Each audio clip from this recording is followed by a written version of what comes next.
Gostaria de ouvir uma história? Quando o garoto dobrou a esquina, sabia que não podia ir muito longe, fugindo dos 3 caras que estavam lhe perseguindo.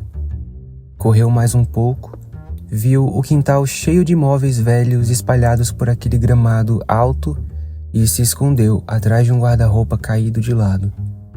Levantou a cabeça um pouco para observar.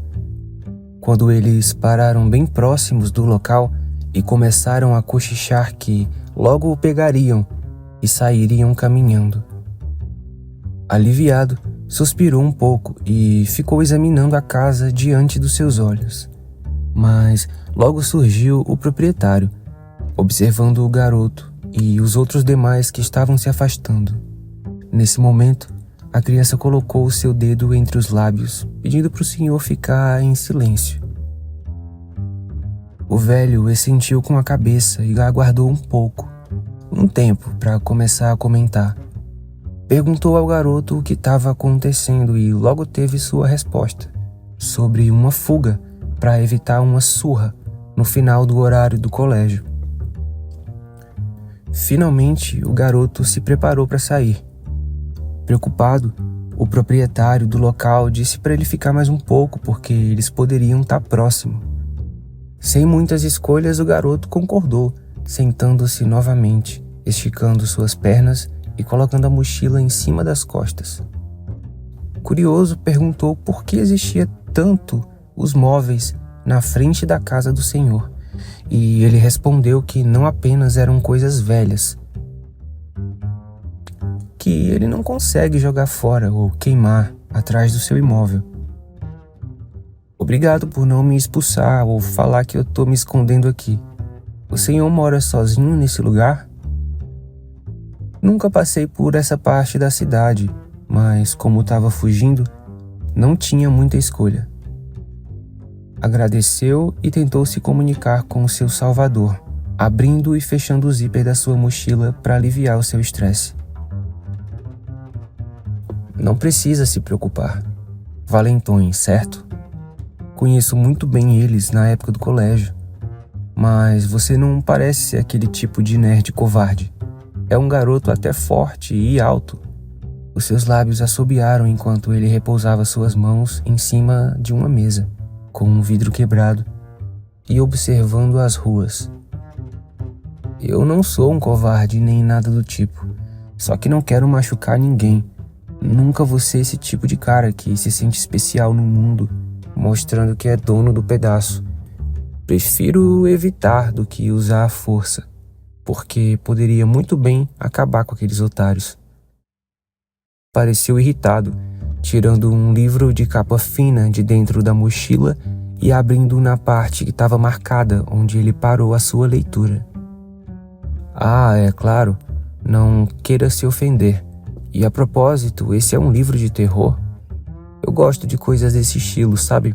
Desde criança. Contudo, não é nem tudo que me assusta, com exceção de uma história que eu ouvi. Expulsou suas palavras com aquela mesma expressão, sabendo que quem estava ouvindo deveria saber mais por causa de um ar atraente de esmero. Do que é que está falando? Poderia dizer mais? Não vai custar nada. O seu rosto se contraiu, visivelmente interessado. Guardou o livro que havia aberto de uma certa página e fixou aquela figura pronta para abrir a sua boca. É um conto que envolve um garoto, como você. Faz muito tempo e não lembro com clareza os detalhes. No entanto, posso contar a história sobre uma coisa que não tem nome ou forma. Essa gosta de roubar as partes das pessoas e usar para ela continuar consumindo todos como se fosse uma corda sendo queimada por chamas. A coisa nunca para e precisa que mais alguém compartilhe a sua existência para ficar perseguindo todos. A história é muito tensa e se você tiver a fim de conhecer, consequências ficam por sua própria conta. Pode ou não ser verdade. O velho foi se aproximando do garoto aos poucos.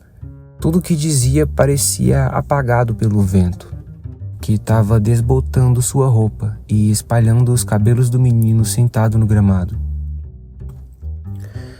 Isso aconteceu há muito tempo, em um entardecer, quando o sol já estava desaparecendo. Um certo menino encontrou alguns ciganos. Essas pessoas que ficam vagando pela cidade e em todos os locais até desaparecem como se não existissem. Um deles chamou a sua atenção. Não foi muito velho, não jovem também, e disse que tinha algo para contar para esse garoto, apesar dos demais ficarem incomodados com o que ele tinha para compartilhar. Como qualquer criança da sua idade, curiosa, chegou ainda mais perto para saber mais. O cigano disse sobre um cara, na verdade, não tinha como descrever aquilo. Falava que ele consumia todos. O único obstáculo que poderia afastar a coisa são barulhos e iluminação. Geralmente aparece durante a noite. Só basta saber que a coisa existe para começar a perseguir mais alguém. O garoto não ligou a princípio porque aparentavam serem mais um grupo de bêbados. Então ele disse a história para os seus pais e o seu erro começou naquela ocasião. Naquele final de dia, o seu pai ficou visivelmente irritado e foi atrás dos sujeitos que haviam desaparecido no extremo da estrada que sai da cidade. A sua mãe deu de ombros, porque não era tão nervosa quanto seu marido. A noite passou e todos foram dormir, mas o garoto estava com um pressentimento ruim e acabou apagando, logo após alguns minutos, com a casa toda escura. Após algumas horas de sossego noturno, acordou com um sentimento sufocante de agonia e viu que tinha algo incomum no seu quarto. Parecia o cachorro, porém era maior. Os pelos estavam faltando, com exceção da parte de baixo da cabeça, mostrando um destaque bem maior do que o normal. O garoto chamou pelo nome do seu animal. No mesmo segundo que sua boca estava se fechando, após completar as palavras, ele se moveu. Estranhamente, pareceu aguardar um motivo para se locomover.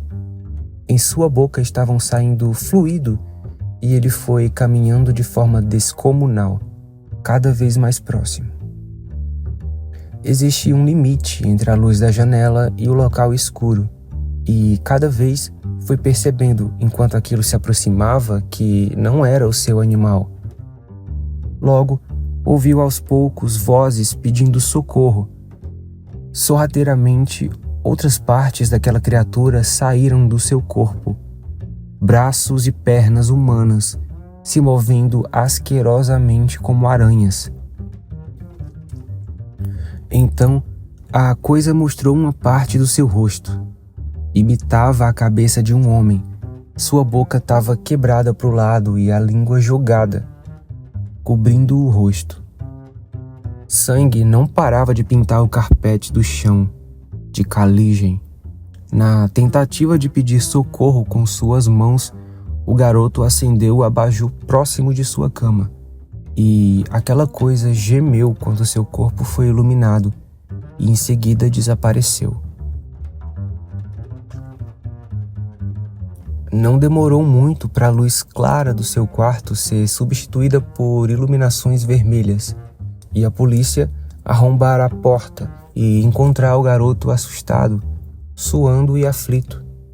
Os outros homens solicitaram socorro, assustados com algo que eles viram naquela noite.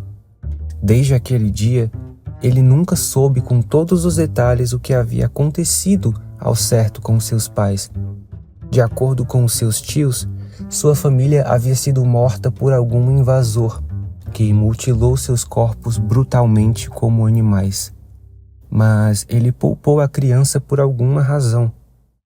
Até hoje, ele continua sabendo o que aconteceu e não consegue ficar em lugares escuros, principalmente à noite, porque a coisa está se aproximando e continua chegando mais próximo. Naquele instante, o garoto gaguejou para perguntar como a história acaba e o velho ficou em silêncio por alguns segundos e disse que ela não havia terminado. O clima silencioso ficou por todo o lugar e o vento não parava de soprar entre os cômodos que se espalhavam naquele quintal. Sem explicação alguma, o velho mudou a fisionomia e pediu para ele sair. Disse que talvez fosse apenas coisas na cabeça daquele garoto triste e com problemas sérios. Também pediu desculpa e a história, se fosse verdade, porque a coisa poderia agora ter mais um condenado para atormentar. O jovem não precisou ouvir mais palavras para saber que deveria retirar-se.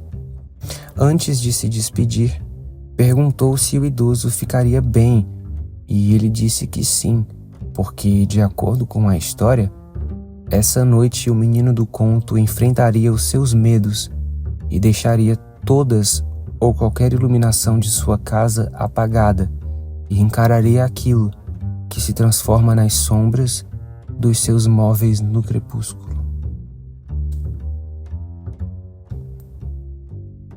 Por alguma razão, o garoto não desligou o abajur.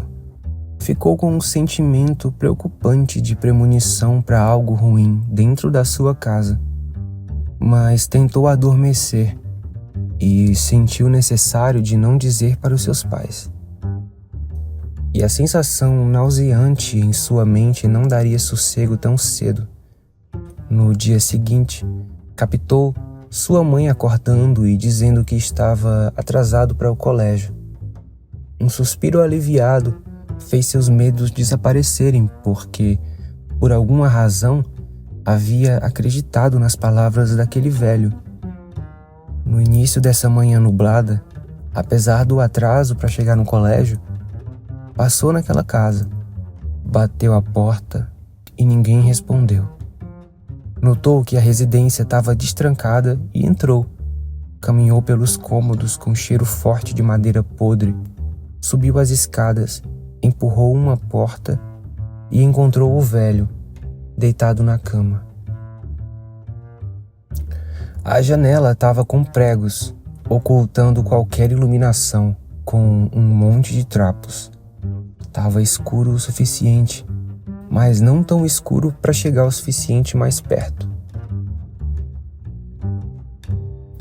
Os seus olhos logo observaram, encostando naquele leito, que o velho estava com as mãos abertas.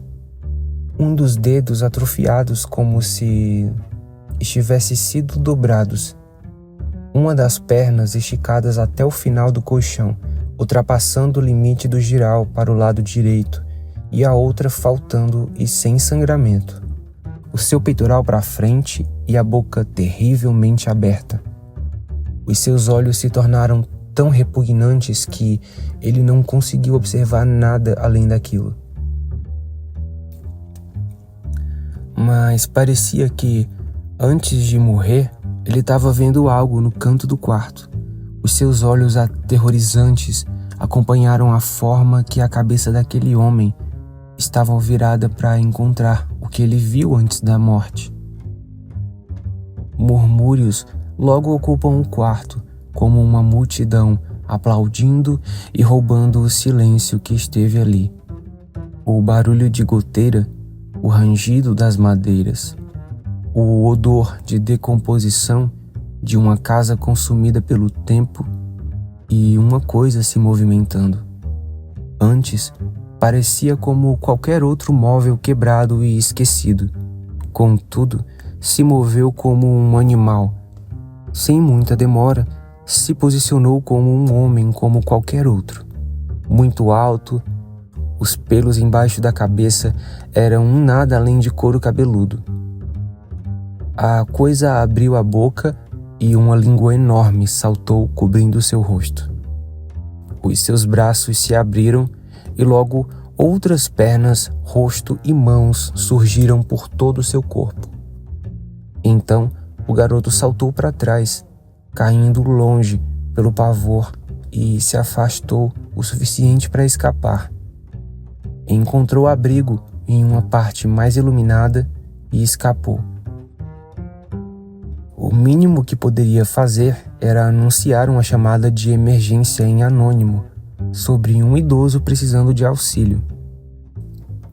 Aguardou, afastado o suficiente e escondido, a polícia entrando no local, e demorou algum tempo para uma ambulância chegar e guardar o seu corpo em plásticos de morte iguais às cenas de um crime.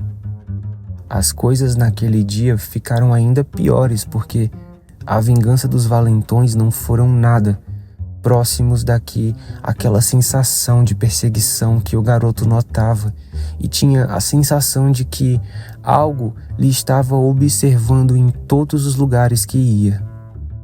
Apesar das primeiras pancadas naquela manhã, no entardecer, eles desejavam mais. Os nojentos esperaram prontos para expulsar suas frustrações pessoais contra alguém indefeso. Antes de receber os socos e ter seu dinheiro roubado, o garoto disse que tinha algo para contar. Uma história. E eles ficaram curiosos.